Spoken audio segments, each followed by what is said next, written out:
저는 음악을 못한다는 걸 여러분이 다 아실 겁니다. 그래서 음악을 잘해보려고 노력도 참 많이 합니다. 아마 우리 식구들이 저러다가 이렇게 실용음악과 가겠다 할 정도로 제가 이렇게 뭘 틀어놓고 따라 부르고 막 그러거든요. 근데 다 못 들어주겠다고, 이게 음치는 뭐가 이렇게 개선은 안 되는 것 같다고 뭐 이렇게 얘기하거든요.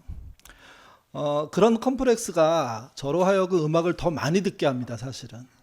제가 이제 월요일 날 출근하거든요. 그래서 여기 나오면 뭐 처음부터 뭐 할까요? 기도 좀 하고, 그리고 난 다음에 하는 일이 음악을 틉니다. 그때 저의 음악적인 소양의 부족함을 보충할 수 있는 노래들. 저는 뭐 이렇게 클래식만 듣는 건 아닙니다. 찬송가만 듣는 건 아니고 가요도 듣긴 하지만 여기 와서는 클래식을 들으려고 무지 노력해요. 아, 이게 세계적인 음악이래. 뭐 이런 거. 그래서 제일 처음에 도전했고 지금도 자주 듣는 게 베토벤입니다. 뭐 이미 익숙하게 학교에서 들었기 때문에 편하기도 하지만, 이 사람이 우리가 부를 때 악성이라고 부르잖아요. 음악의 성인. 그러니까 이 뭐 이렇게 음악의 아버지도 있고 뭐 어머니도 있다고 하지만 성인은 아버지와 어머니와 차원이 다른 단계에 있다는 얘기지 않습니까? 그래서 운명이라는 교향곡 자주 듣습니다. 그게 한 32, 3분 정도 되는 것 같아요. 사악장까지 진행될 때 되게 신기한 힘은 이런 게 있습니다. 되게 좀 무겁고 힘들어서 겨우 이제 자리에 앉아서 음악을 틀었는데, 그 음악이 끝날 때는요, 저의 상태가 많이 바뀌어 있는 걸, 아마 음악적인 치유가 있는 것 같아요. 이렇게 우렁찬 심포니의 그 음이라는 게 사람의 세포를 막 살려내는 듯한 되게 하여튼 감동적이고, 야, 그런 거 있지 않습니까? 뭐 내 전공이 아니지만 남의 전공이 부러울 때, 뭐 그럴 때가 있을 정도로 음악이 멋있습니다. 근데 한 신학자 때문에 제가 그 베토벤의 운명을 다시 보게 된 사건이 있었습니다. 그 신학자는 베토벤의 음악이 엉성하대요. 여러분, 베토벤의 음악이 엉성하다고 생각해 본 적 있으십니까? 감히 그 정도의 거성의 음악을 뭐 듣는 것도 힘겨운데 들을 만한 시간도 없는데, 근데 그분은 본인이 아무리 들어봐도 베토벤의 음악은 엉성하대요. 특별히 끝나는 마무리가 별로래요. 그분이 쓴 글 그대로 읽어드리면 이렇습니다. 위대한 고전음악 작곡가의 곡을 듣다 보면 간혹 그들이 곡을 마무리하는 법을 정말로 아는지 궁금해질 때가 있다. 그 중에서도 유독 베토벤이 심하다. 음악을 안 들었는데요. 운명이 뭐냐 하는 분 계실 수 있어서 지금 음악 틀어주시죠. 제가 흥분해가지고.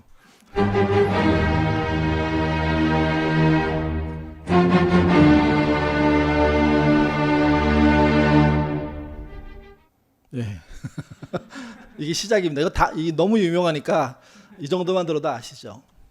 근데 이 신학자가 하는 말은, 음악의 성인이라고 부르는 분 치고는 이제 요즘 현대 음악 작곡가들이나 연주가들이나 이런 분들에 비해서는 음악이 깔끔하진 않다는 거예요. 그래서 깔끔하지 않은 이유를 뭘로 드냐면, 끝나는 부분의 마무리가 이게 끝나나 안 끝나나 계속 이게 뭐라 그러냐면, 끝났나 하면 다시 시작되고, 끝났나 하면 다시, 이게 반복된다는 거예요. 그리고 끝날 때 정작 가서 딱 끝나지 않고 부앙 하고 끝난다는 게 별로라는 거죠. 끝나는 부분 한번 들려주시죠.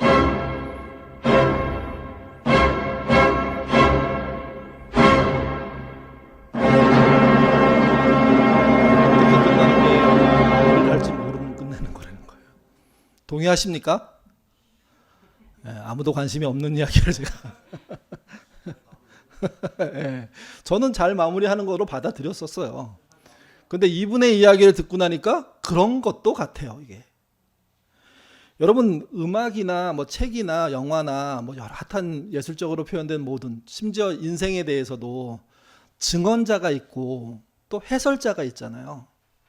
그냥 있는 그대로 읽으면 거기서 이해가 끝나는데, 만약 그 이야기에 대한 증언자가 옆에 있으면 얘기는 풍부해집니다. 해설자가 있으면요, 또 다른 재미가 느껴지는 거죠, 이게. 그러니까 똑같은 음악을 좋아했는데 해설자의 이야기를 들으니까 실제 의심이 생기는 거예요. 그래서 여러분, 사건도 중요하지만 사건을 보는 시선도 중요합니다. 증언도 중요하고요, 해석도 매우 중요합니다. 누구의 해석을 듣느냐에 따라서 실제 벌어진 사건이 달라질 수 있거든요, 이게. 그래서 우리 한번 이런 주제를 한번 생각해 볼 필요가 있는 거예요. 왜 이걸 생각해 보자고 말씀드리냐면 사실은 성경도 생각보다 완벽하지 않거든요. 저 어렸을 때 저희 목사님한테 배울 때 성경은 1.1핵이라도 틀림이 없어야 한다고. 그래서 저희 암송할 때요, 한 글자 틀리면 밥 못 먹었습니다. 심지어 주일날도 그래요. 국수 주시는데 주일학교 애들은 전부 이쪽에 줄 서가지고 암송하고 들어가서 그날 거. 그러니까 그날 거 본문이 길면 포기하고 집에 가는 애들도 많았어요. 이건 오늘은 내가 먹을 팔자가 아닌가 보다 해가지고 운명이야 하고 못 먹고 나중에 이제 권사님이 들어오라 해서 먹고 뭐 이랬는데, 그러니까 성경이 하나도 틀리지 않아. 완벽해, 깔끔해, 전후가 분명해, 논리가 분명해, 충돌이 없어, 짝이 있어, 막 이렇게 배웠거든요. 하나도. 근데 성경의 이야기를 읽으면 읽을수록, 목사가 되고 난 다음에 성경을 대하면 대할수록 논리적이지 않을 때가 많아요. 그리고 앞뒤가 다를 때가 많아요. 엉성한 경우도 있어요. 심지어 우리나라 성경 같은 경우는 뭐 다른 나라도 똑같을 건데 오역도 있어요. 잘못 번역된 것도 있어요. 거기다가 빈틈도 생겨 이게. 우리가 오늘 부활 얘기를 할 수밖에 없는 날인데, 사복음서가 부활을 얘기하잖아요. 사복음서의 부활은 어디에 기록되어 있을까요? 각 복음서의 끄트머리에 기록되어 있습니다. 마지막 장. 마지막 한두 장을 읽으면 부활 얘기를 다 읽을 수 있어요. 한번 여러분 시간 내셔가지고 성경 읽을 때 오늘은 부활 얘기만 읽어야지, 이렇게 해서 마태, 마가, 누가, 요한의 마지막 장 또는 마지막 전장, 두 장 또는 한 장만 이렇게 쭉 반복해서 네 권을 다 읽어보면 성경이 말하고 있는 부활에 대한 모든 내용이 거기 다 들어있습니다. 근데 흥미로운 건 이거예요. 그러면 네 권이 성경이니까 내 저자가 썼다고 하더라도 내 이야기는 내용이 똑같아야 되죠. 근데 여러분 똑같을까요? 일치할까요? 일치하면 질문도 안 드렸죠. 뭐가 문제예요? 제가 문제거리를 삼을 수가 없잖아요, 이게. 아까 베토벤의 음악이 마지막에 그 끝맺음이 이게 좀 애매하다, 그 신학자가 얘기한 것처럼 저도 성경에 대해서 뭐 감히 비평을 한다면, 뭐 건방진 마음으로 하는 건 아니고 겸손한 마음으로 비평을 한다면 내 복음서의 부활절 이야기가 좀 많이 달라 서로, 그렇게 얘기할 수 있어요. 이게. 비교적 누가복음은 깔끔하게 끝나요. 근데 요한복음은요, 부활 사건이 있고 난 다음에 엉뚱하게 마지막 예수님의 하신 말씀 바로 직전에 어떤 일이 벌어지냐면, 수제자인 베드로와 또 예수님이 사랑하는 제자 요한이 갈등 관계에 있구나 하는 미묘함으로 끝나요. 아니, 예수의 부활을 증거하는 사건 가운데 토막에 그걸 집어넣을 이유가 있을까 하면 의문이 생겨요. 이 저자는 뭔 생각으로 이걸 끼워 넣었지? 이 얘기를 왜 여기다 빼도 되는데? 빼면 깔끔한데. 예. 또 마가복음하고 마태복음은 요한복음보다 더 심해요. 요한복음은 두 제자가 뭔가 미묘한 라이벌이야, 경쟁하고 있어. 그래서 서로의 미래에 대해서 뭔가 알아보려고, 특별히 베드로가 더 그래, 뭐 이렇게 의문을 이해를 하게 되는데, 마가복음과 마태복음은요, 예수님을 만난 제자들이 중에 상당수가 여전히 예수님을 의심하고 있다. 뭘 의심할까요? 부활하셨는지, 한 걸음 더 나가면요, 돌아가신 건지, 거기에 대해서 의심하고 있다는 이야기로 끝이 나요. 오늘 우리가 읽은 본문도 그 본문이에요, 이게. 그래서 왜 이렇게 완벽한 마무리를 하지 않고 엉성한 마무리를 했을까? 의문을 줄 수밖에 없는 마무리를 했을까 하는 의문이 생긴다는 거예요. 질문이 생긴다는 거예요. 예수님의 부활 이야기가 그 질문이 생긴다는 이야기를 가지고 또 확대해서 생각하면 사복음서 모두 한 실수들이 있어요. 실수들이. 이건 하지 말았어야 되는데, 이 정도는 안 하는데, 만약에 내가 나의 뭐 친구들하고 같이 예수님 이야기를 쓴다고 하면, 그러면 네 사람이 깔끔하게 맞아 떨어지게, 그리고 그 시대가 사람들이 이해하도록, 반론하지 못하도록 쓰려고 할 거잖아요. 근데 사복음서는 그렇지 않아요. 그래서 유명한 세 가지 실수가 있어요. 그 당시 저자들이 이렇게 안 했으면 좋을 뻔했다는 실수가 세 가지인데, 첫 번째가 뭐냐면, 죄송한 표현이지만 부활의 증인으로 여자들이 등장한다는 거예요. 2000년 전 유대 사회에서 여자의 신분은 다 아시는 것처럼 지금처럼 여자 대우받지 못했습니다. 대우가 아니죠. 이건 당연한 거죠, 이게. 근데 그쪽으로 가면 여자는 소유였어요. 남성의 재산이었어요. 마음대로 할 수 있는 존재였어요. 여러분, 인격적으로 대우받지 못한 사람이 사회적으로 증인이 될 수 있을까요? 사람으로 인정하지 않는 사람을 그 사회가, 그 사회 주류들이 증인으로 인정해 줄까요? 아니었던 거예요. 그래서 증인을 내세우려면 철저한 원칙이 하나 있어요. 여자는 안 된다. 어린아이는 안 된다. 누가 됩니까? 남자만 된다예요. 남자 성인만. 근데 이 이야기들을, 부활의 이야기를 읽어보면 남자 증인들이 나오긴 하지만 여자 증인들보다 열세예요. 같이 한번 보시죠. 마태복음 28장 1절 그리고 10절입니다. 읽겠습니다. 안식일이 다 지나고 안식 후 첫날이 되려는 막달라 마리아와 다른 마리아가 무덤을 보러 갔더니 이에 예수께서 이르시되 무서워하지 말라. 가서 내 형제들에게 갈릴리로 가라 하라. 거기서 나를 보리라 하시니. 여러분, 이 이야기를 가만히 보면 예수님의 부활 증인에 대한 이야기인데 이 증인은 두 명으로 나옵니다. 막달라 마리아와 어떤 마리아요? 다른 마리아. 다른 마리아. 그러니까 그대로 읽으면 그 분 말고는 없어요. 그리고 10절로 가면 이렇게 해요. 내 형제들에게 알리라고요. 보통 이걸 어떻게 해석하냐면 예수를 믿는 제자들에게 알려라. 함께 믿었던 동료들에게 알려라. 이런 뜻이에요. 특별히 남자들에게. 그러니까 여성의 2명 증인이 그 현장에 가서 예수님의 부활에 대한 미미하지만 또는 확신을 가질 수도 있지만 그 이야기를 듣고 이제 증인이 되기 시작하는데 이 증인들이 해야 될 일이 뭐였냐면 남자인 신자들에게 알려주는 거였던 거예요. 이런 경우 대부분 증인의 신빙성이 인정받지 못합니다. 그래서 유대사에서는 어떻게 했냐면요. 그 남자들이 나중에 나서요. 우리가 직접 봤다. 근데 그렇게 안 되죠. 얘기 자체가 이게. 유대인의 정서에 따르면 어떻게 증인을 세워야 되느냐. 바울이 정답을 딱 얘기해요. 부활에 대한 정답을 얘기하는데 고린도전서 15장 3절에서 8절입니다. 읽겠습니다.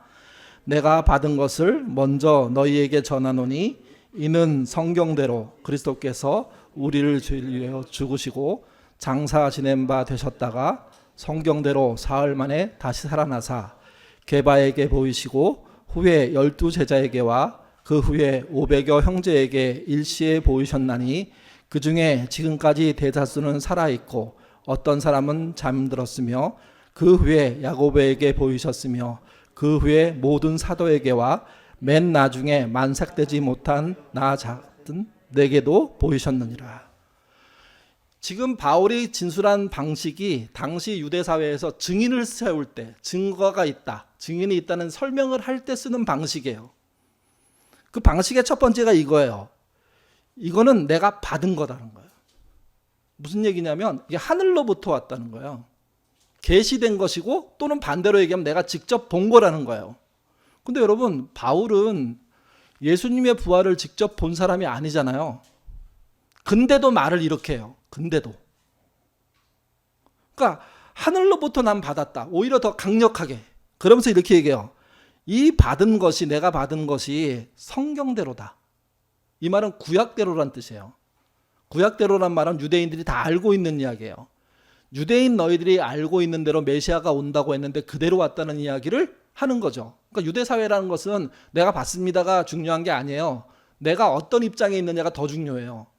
내가 하나님을 믿고 그분의 계시를 믿고 그분의 인도함을 믿으며 그분의 구약적인 예언을 믿고 확인해 본 결과 이렇다, 이렇게 얘기하는 거예요. 이게 그 당시의 화법인 거예요. 이게.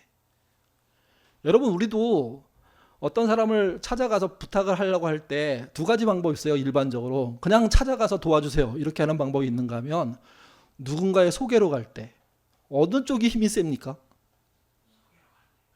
뭐 한국 사회 대단합니다. 소개 알고만 이렇게 멀리 막 돌아가더라도 어떻게 연결돼 갖고 뭐 학교라도 비슷하면, 나이가 한 20살 차이 나도요. 학교라도 비슷하면, 제가 고등학교 이렇게 야구 응원 갔을 때 저희 뒤에 저보다 한참 한 20, 30년 선배님이 응원하셨어요. 그리고 저희 교복 입고 응원하고 이제 끝났는데 하는 말이 너 이게 몇 기야? 몇 기입니다. 그랬더니 그래? 나 몇 기야? 그럼 인사해야죠 이제.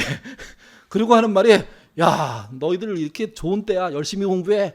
그리고 내가 오늘 기분이 하면서 이렇게 꺼내서 돈 줘요. 그게 선후배예요. 유대 사회는 더한 사회라는 거예요. 역사와 전통을 뭔가 이렇게 거들먹거려야 통한다는 거죠. 그리고 난 다음에 이제 진짜 얘기를 해요. 예수의 부활을 본 사람이 있다. 십자가의 고난을 이긴 걸 확인한 사람들이 있다. 그래서 첫 번째가 베드로가 그랬다. 제자 중에 가장 우두머리가. 그리고 난 다음에 두 번째가 12사도가 다 그랬다. 그리고 세 번째, 여기서 끝나면 내부적인 일이죠. 한 걸음 더 나가요. 그 사람 말고 500형제가 있다. 여러분 증인이 500명이란 얘기예요. 지금요. 512명이란 얘기가 될 수도 있는 거죠. 그리고 난 다음에 한 걸음 더 나가요. 예수의 동생 얘기를 해요. 야고보. 여러분 예수의 동생은 예수가 미쳤다고 생각했고 그래서 예수와 갈등을 일으켰던 사람들이에요. 그들도 믿는다. 그리고 또 누구로? 다시 또 12사도로 가요. 그리고 난 다음에 이 12사람 얘기를 두 번 했던 이유는 바울 자기 자신 때문에 그래요. 자기도 사도인데 나는 독특하게 부름받았다. 담에석으로 예수 믿는 사람 잡아가기 위해서 가는 그 길에 부름받아가지고 사도가 된 나까지도 증인이다. 그리고 이 이야기의 가장 중요한 핵심이 이거예요. 이 모든 사람이 남자다. 다 남성형으로 써 있어요. 전부 다. 남자다 이 사람이. 여러분 생각해 보세요. 왜 사복음서를 기록한 저자들은 이런 식으로 기록 안 했을까요? 의문이 생겨요. 이게 실수라는 거예요. 이게 되게 미스라는 거예요. 이게요. 그래서 지금도 예수의 부활을 부인하는 분들이 책을 쓸 때 어디 딴 데 가서 쓰지 않아요. 사복음서를 가지고 쓴다고요. 예. 그래서 문제가 있다고 지적한다고요. 그 오류를 보여준 그 흠을 보여준 게 누구냐면 예수의 이야기를 쓴 사람들이에요. 두 번째는 이런 겁니다. 상황 진술에 혼선이 있어요.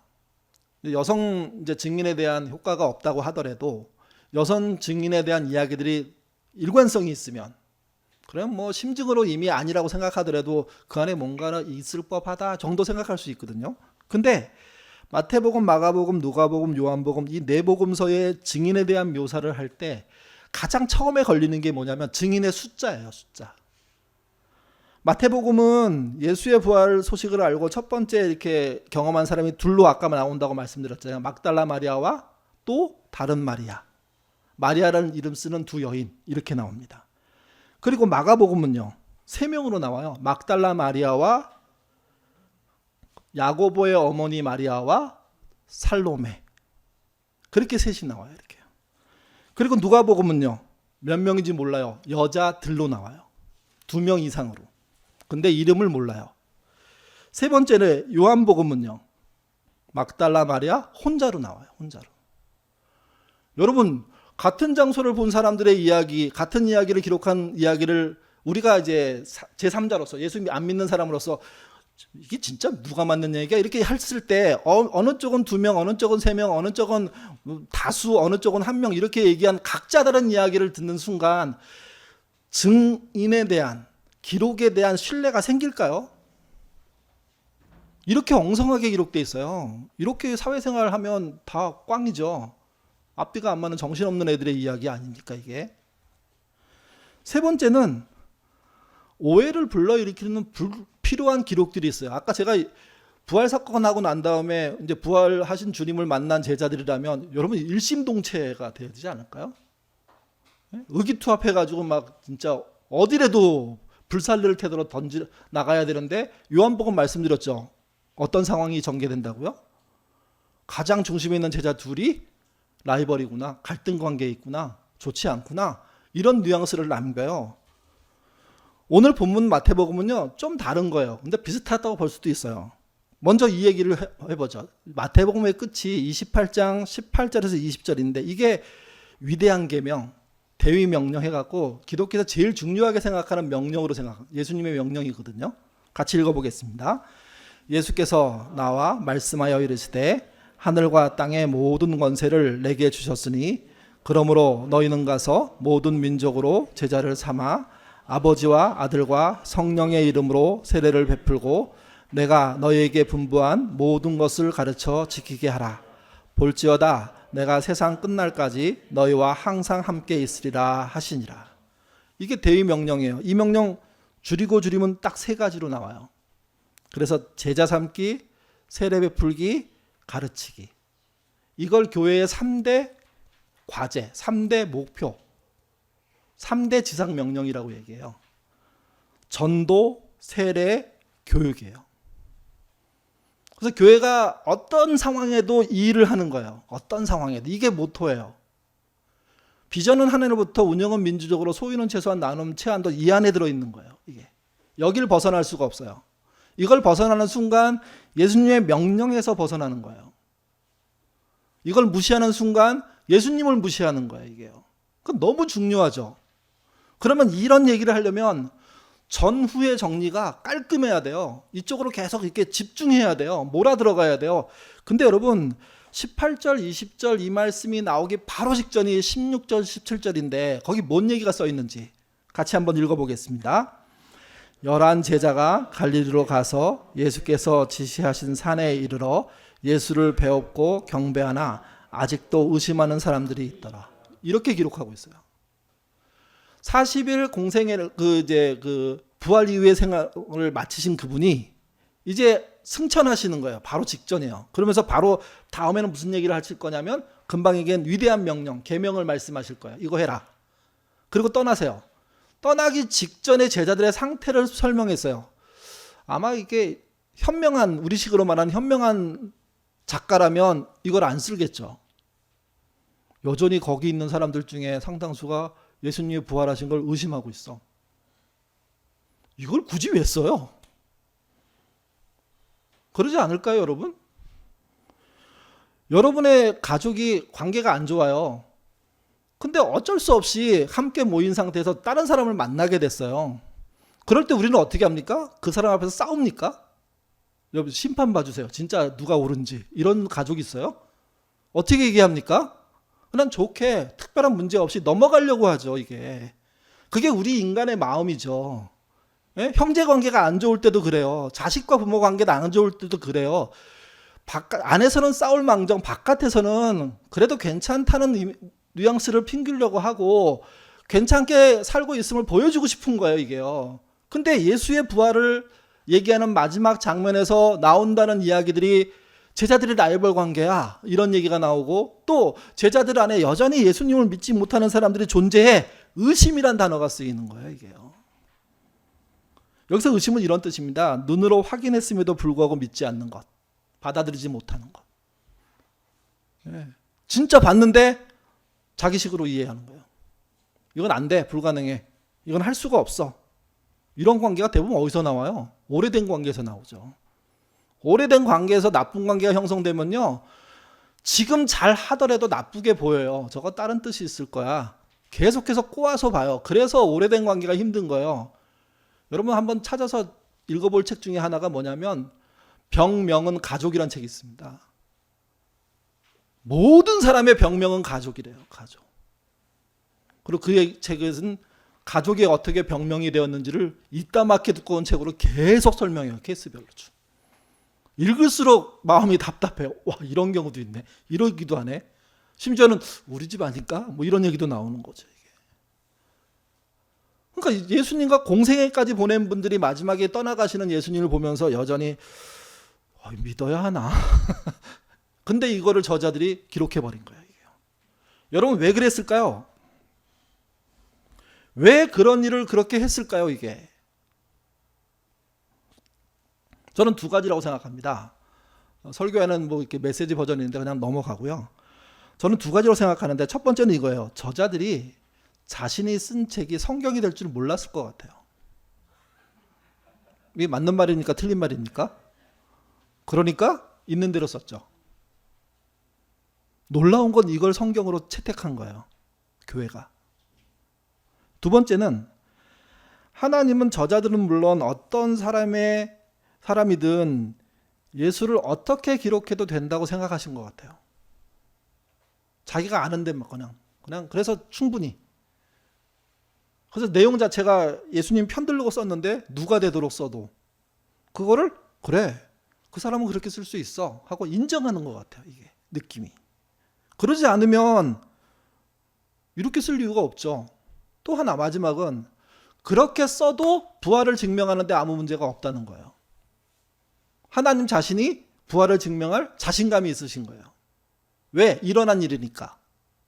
그리고 충분히 사람의 말과 증인의 능력과 그런 것을 그들의 인정받음, 인정 못 받음 상관없이 그걸 초월해서 설명해낼, 심지어 시간을 초월해서 설명해낼 방식이 있다는 거죠. 이게. 여러분 여기 있는 분들 중에 부활을 믿는다면 그것이 다른 사람의 설득으로 믿어지신 겁니까? 기독교인이 제일 애매한 표현이었어요. 어느 날 믿어졌어. 믿어질 때까지 기다려야지 뭐. 어떻게? 예수 믿는 부모 밑에 자식이 안 믿을 때도 부모들이 답답함에도 불구하고 믿는 게 하나 있어요. 그게 뭐냐면 나를 믿게 하신 하나님이 계시다면 그분이 나를 믿게 하셨다면 내 자식도 믿게 하실 수 있다는 거예요. 그리고 그때가 돼야 믿을 수 있다고 확신하기 때문에 그때를 묵묵히 기다리는 믿음을 가져요. 왜? 이건 경험 때문에 그런 거예요. 여러 가지 증언이 다르고 뭐가 달라도요. 이게. 이런 말이 있습니다. 카톨릭을 국교로 하는 나라들 유럽에 많죠.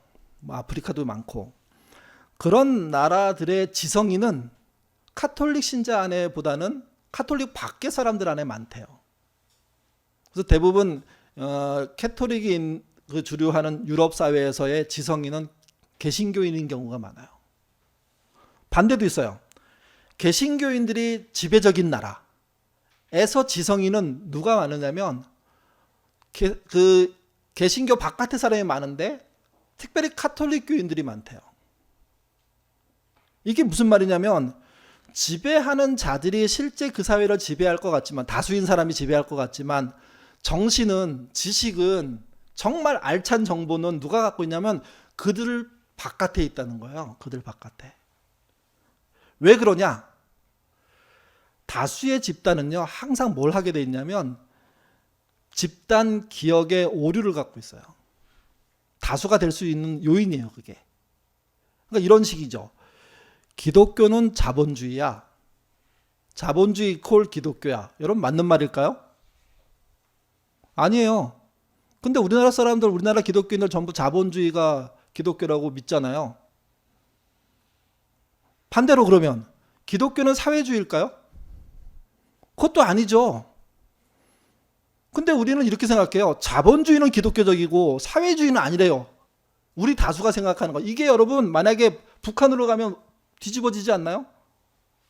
뭐 그런 생각도 없을 수도 있지만. 이게 무슨 말이냐면 집단을 형성하는 그리고 주류로 형성하는 사람들은 시간이 지날수록 자기들이 옳다는 생각에 빠져가지고 집단적인 기억의 오류를 만들어내요. 그걸 다른 말로 하면 세속화된다는 거예요. 캐톨릭 교인이든 개신교인이든 상관이 없는 거예요. 이게. 그러면 여러분 성경에도 틀린 게 있고 사복음서의 진술도 다르고 증인도 엉망이고 숫자도 다르고 심지어 그걸 신뢰할 수 없는 사람들의 이야기, 의심하는 얘기가 쭉 나오는데 그게 성경인데 그렇다면 이런 어려움들을 어떻게 극복합니까? 어떻게 이걸 해결해 나갈 수 있습니까? 같이 읽겠습니다. 사도행전 17장 11절에서 12절입니다. 읽겠습니다.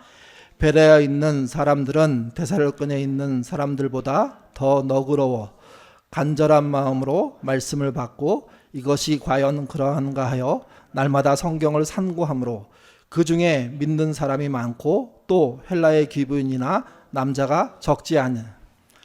상고하다는 단어는 우리가 이미 이 본문을 다른 데서 설교할 때도 공부할 때도 읽을 때도 다 들었던 말입니다. 이게 조사하고 검토하다는 말입니다. 왜 하나님의 말씀을 조사하고 검토하는 게 옳은 일일까요? 자체가 갖고 있는 문제 때문에 그래요. 시대가 갖고 있는 한계 때문에 그래요. 증인이 갖고 있는 역량의 부족 때문에 그래요. 그거를 파고 들어가서 읽어내지 못하면 안에 있는 진짜 보화를 못 읽는 거예요. 목사들이 이걸 놓치면 안 되겠죠. 그렇다고 해서 일반 성도들이 이걸 놓치면 되냐? 이것도 아니에요.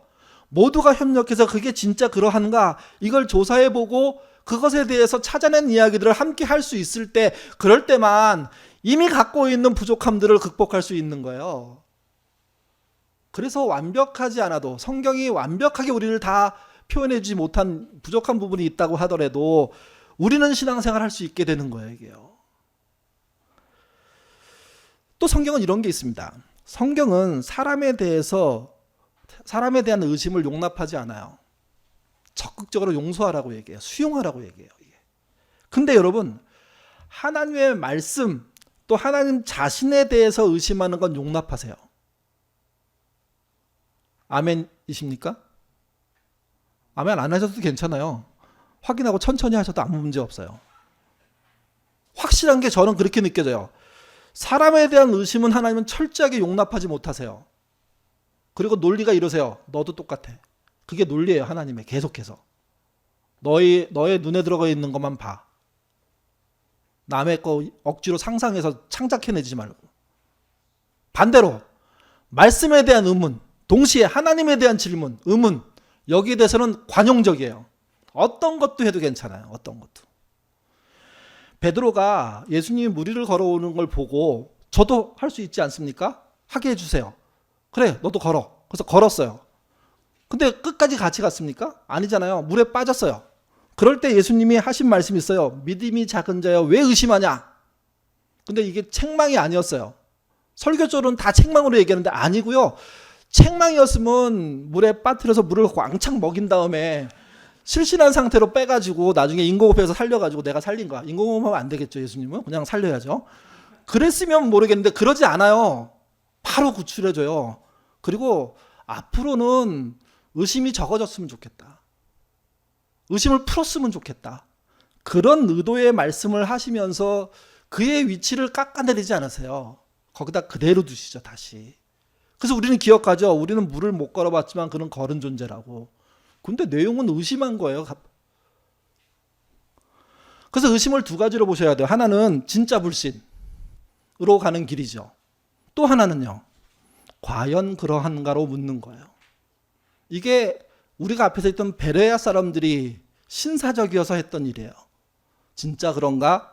그렇게 찾아가다 보면 나는 완벽하지 못하지만 완벽한 하나님의 역사하심들을 알게 되고, 그래서 증인이 여자여도 상관없고 증인의 숫자가 틀려도 상관없고 심지어 부활을 보고 의심을 하고 지들끼리 싸워도 이게 부활했던 주님과 승천하신 주님의 그 명예에 먹칠하지 않는다는 거죠. 저는 확실합니다. 교회가 이렇게 엉망이고 이 사회를 망가뜨리고 있다고 해도 실제 하나님의 하신 일에 대해서 어떤 것도 흠집을 낼 수가 없습니다. 어떤 것도 되돌이킬 수가 없습니다. 어떤 것도 무효화시킬 수 없습니다. 왜? 그분이 완벽하시고 실제 그런 일을 하셨기 때문에. 그렇기 때문에 은혜인 거예요. 제자들이 사도복음서를 쓰면서 틀려도 문제가 안 되는 거죠.